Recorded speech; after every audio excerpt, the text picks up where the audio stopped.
Sometimes my imagination gets the better of me, especially when I'm in Palm Springs and immersed in Old Hollywood.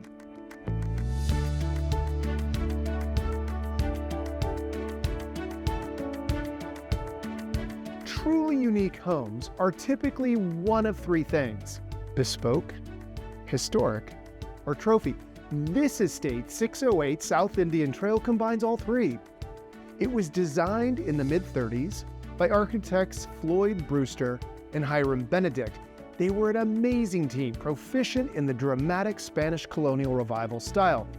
This was the apex of their career, with several noted commissions throughout the Coachella Valley.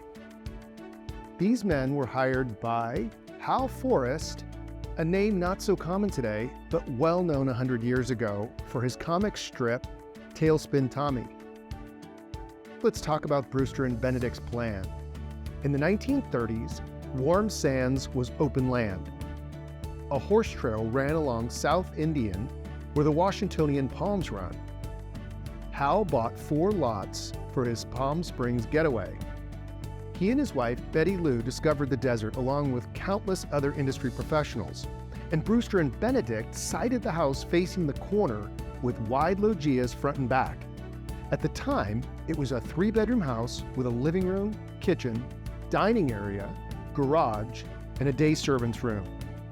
Not long after the house was finished, he had Brewster and Benedict design an addition to the south of the house. Hal and Betty Lou had an affection for pilots. Heck, Hal was a pilot in World War I himself, and then built his career on animating them.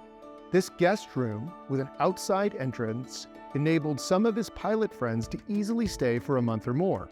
Upstairs, he had a local secretary join him and a staff of animators in the newly built studio, complete with skylight for the glorious winter sun.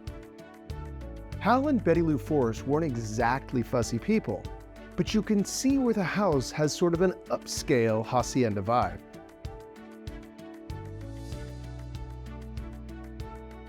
I've spent a lot of time on the roots of this house because it helps to put the place in context. But here's where the story gets really interesting. Hal and Betty Lou hit some financial bumps and sold the property in the 1940s to a federal court judge named Smith. This guy lives in the house for a while, but then, it's said, rents the house to Walt and Lillian Disney.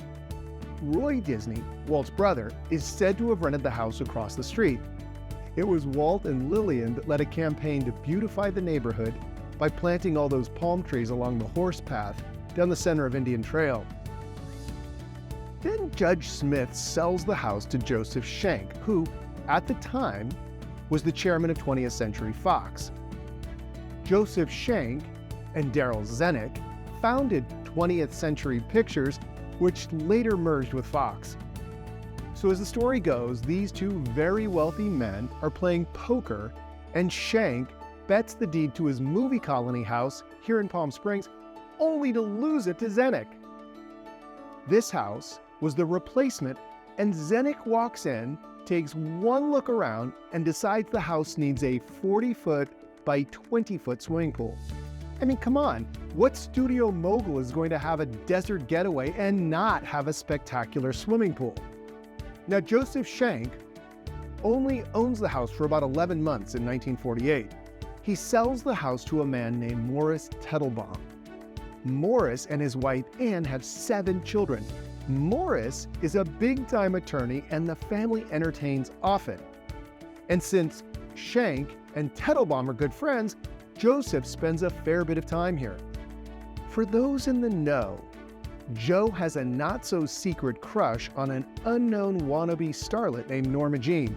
That's right, the starlet who would become a comet is Marilyn Monroe. Bill Tettelbaum, one of Morris's and Ann's kids, remembers well the stories about Marilyn being in the house and often swimming in the amazing pool. In fact, she used the very ladder that's still there. And the room I'm in, the tower bedroom, was hers. Interestingly, Morris bought the house with his sister Patricia DeMartini, who was also a successful attorney.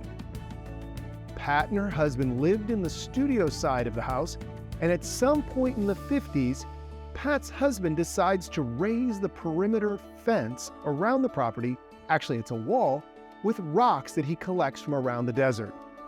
According to Bill, his uncle drove all around the open desert collecting stones and did the masonry himself. Fast forward to 1974, and all the Teitelbaum children are grown, so they sell the property to a man named William Price. Dr. Price, over the course of the next 40 years, added the reflecting pool that in his day was a koi pond and numerous plant species. He was a prominent physician in the valley, but prided himself in being an avid horticulturist. He loved this house and the gardens, but his health declined in the last 10 years of his life, and the old house took a beating.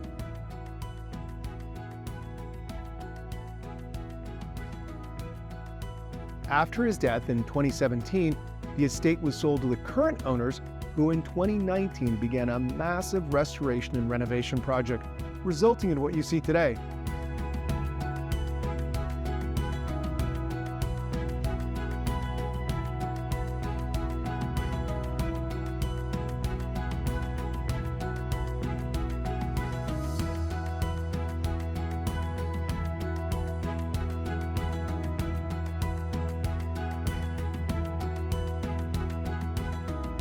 You probably noticed that there is no interior hallway of the home. That is because in the true hacienda style of the temperate old Spain, these loggias serve as your hallway. And because this rear one is so wide, it created a living space. They even had a fireplace installed for entertaining on cool winter nights. Can you imagine yourself sipping cocoa right here?